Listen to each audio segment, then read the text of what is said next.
hurting them?" "Oh, it provides for us well enough, Mama. We have what we need, if I weren't so extravagant." "Oh, I know I am." But at this admission her mother cried out sharply, "Extravagant! You haven't 1/10 of what the other girls you go with have. And you can't have what you ought to as long as he doesn't get out of that horrible place. It provides bare food and shelter for us. But what's that?" "I don't think we ought to try any more to change him." "You don't?" Mrs. Adams came and stood before her.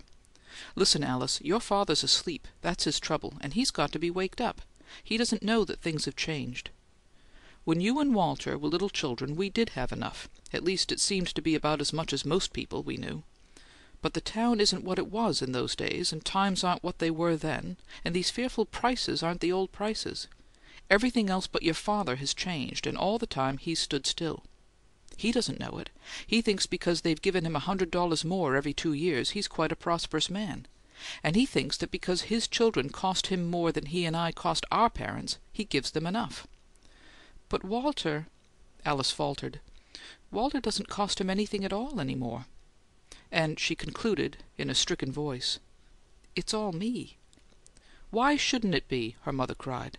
"You're young. You're just at that time when your life should be fullest of good things and happiness.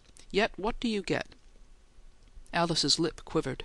She was not unsusceptible to such an appeal, but she contrived the semblance of a protest. "I don't have such a bad time. Not a good deal of the time, anyhow. I've got a good many of the things other girls have." "You have?" Mrs. Adams was piteously satirical. "I suppose you've got a limousine to go to that dance to-night. I suppose you've only got to call a florist and tell him to send you some orchids.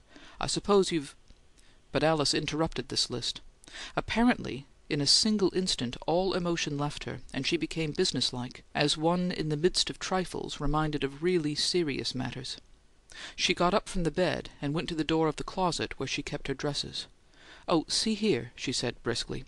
"I've decided to wear my white organdie if you could put in a new lining for me. I'm afraid it'll take you nearly all afternoon."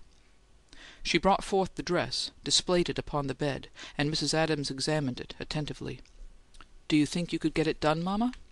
"I don't see why not," Mrs. Adams answered, passing a thoughtful hand over the fabric. "It oughtn't to take more than 4 or 5 hours."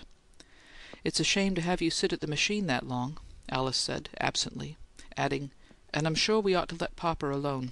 Just let's give it up, Mama." Mrs. Adams continued her thoughtful examination of the dress. "Did you buy the chiffon and ribbon, Alice?" "Yes. I'm sure we oughtn't to talk to him any more about it, Mama." "Well, we'll see." "Let's both agree that we'll never say another single word to him about it," said Alice. "It'll be a great deal better if we just let him make up his mind for himself." End of Chapter 4.